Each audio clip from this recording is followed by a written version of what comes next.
Ideal diet.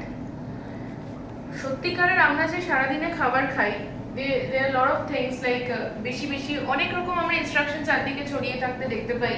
অল্প অল্প খাবেন, বারবার খাবেন, breakfast is the most important meal of the day. Let me tell you, this are all myths. এগুলো একটাও ফ্যাক্ট নয়। না, ব্রেকফাস্ট সারাদিনের হেলদিয়েস্ট মিল নয়। মানে ব্রেকফাস্ট বলতে আমরা যেটা বুঝি সকালবেলা উঠে খাবার, that is the most unhealthy concept.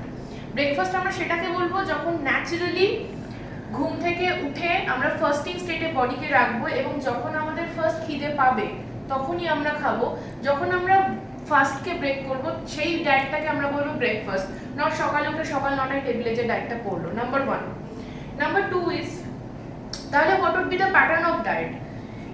Intermittent fasting is the ultimate pattern of diet. Now, তাহলে ইন্টারমিটেন্ট ফাস্টিং মানে তো বডিকে একটা বেশ বড় স্টেট অবধি ফাস্টিং এ রাখা এবং ইটিং উইন্ডোতে খাবার খাওয়া।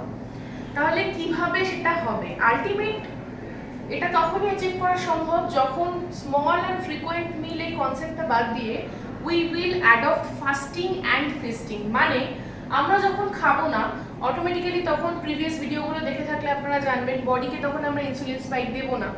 আবার আমরা যখন খাবো আমরা চেষ্টা করব at a time say in 1 or 2 or 3 meals যতটা পারবো একসাথে খাবো। তাতে যেটা হবে ইনসুলিন স্পাইক বডিতে সব থেকে কম হবে এবং আলটিমেটলি যেটা হবে ইনসুলিন রেজিস্ট্যান্স কিন্তু এইভাবে রিভার্স করা যেতে পারে।